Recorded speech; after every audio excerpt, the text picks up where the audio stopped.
Welcome back as we close out the fourth quarter here at Northeast Western Spanaway Stadium. And what a comeback we've seen today from the Storm Dragons, Ed. Well, Jim, I tell you what, I am positively smitten with this young quarterback, E.J. D'Artagnan. You talk about a young man who, you put him in a tough, physical environment like this, he's going to make some football plays. Make no mistake about it.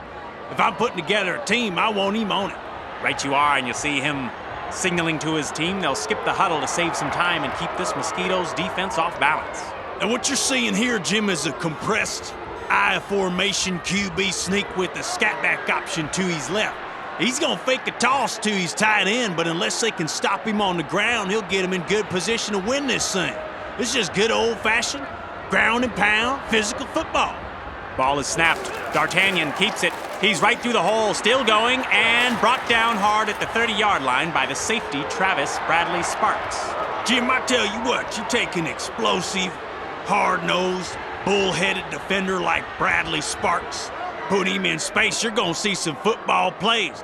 You see how quick he locked in on D'Artagnan, tackled him, wrapped him up, brought him down, didn't let him go. Make no mistake about it, it's a physical football team. Physical football. Certainly is. The question is, can they muster enough physicality to make a stop here, as the Storm Dragons need about a yard for the first down, which would effectively end the game. D'Artagnan scanning the defense, in control. Physical football. Ball is snapped. D'Artagnan pushing through, and he's got it. E.J. D'Artagnan and the Storm Dragons have pulled it off. A hard-won victory in hostile territory. What an incredible showing here today, Ed. Oh, Jim, I'm all fired up. I tell you what, you talk about the goddamn physicality of a team like this. And we'll send it over to Carl and the team back in the studio. Carl? Thanks, Jim and Ed. Here now with Cooper Banyan and Steers Ripshaw. Gentlemen, tell me what you saw in the matchup tonight. Well, Carl, I tell you what, this was a heck of a football game. These two teams were physical, competitive, and they came to play. You saw Coach Hardy under pressure in the first half, but he pulled through, and I take my hat off to him. Cooper? Well, take my hat off to him is exactly right. I mean, you talk about an electric matchup. Two veteran coaches, and what a performance from D'Artagnan. I mean, look, we talk about this idea of the perfect quarterback. You saw him go down early on with the ankle injury, sat out the possession, and boy, did he bounce back. It's the definition of playing at a high level, doing your job, and getting it done. How about on the defensive side of the ball? Steers, what stuck out to you?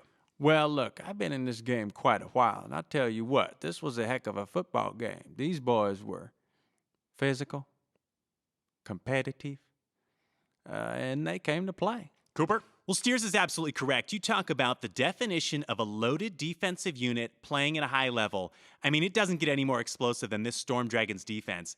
Want to take a look at how the physicality of this team stacks up against that of the Mosquitoes, as well as next week's matchup against North Southern Eastern Florida Coast Resort and Casino University. Wow. Doesn't get any more physical than that. It's going to be a dogfight. All three teams showing physicality upwards of 80%. Now, what does that mean? In 80% of the last 50 possessions, players on the team have made at least some form of physical contact with the other team. You see the Storm Dragons at 95% physicality.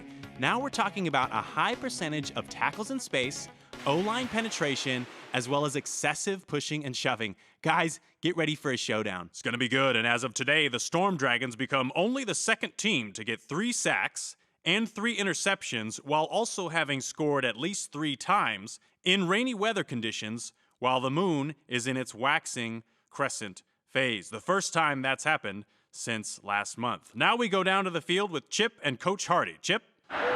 Thanks, Carl. Coach, you fought hard through blood, sweat, and tears to get here. Tell me what this victory means for you and your team. Well, it's special, Chip. These guys have worked real hard, and I give them a lot of credit. They did a heck of a job executing on everything we practiced, and we were able to get the win. Honor, courage, legacy. What do these words mean to you right now? Well, it's special, Chip. These guys have worked real hard, and I give them a lot of credit. They did a heck of a job executing on everything we practiced, and we were able to get the win. Coach, you lost 3 of your star players this season, weathered an NC2A investigation. You lost the final round of Dancing with the Stars. How important is this win to you right now? Well, it's special, Chip. These guys have worked real hard, and I give them a lot of credit. They did a heck of a job executing on everything we practiced, and we were able to get the win. Thank you, Coach. Congratulations, and God bless you. Carl, back to you. Thanks, Chip. Magical stuff from Coach Hardy, and of course, we wish him luck with his recent indictment. That's all from us. We'll see you next weekend.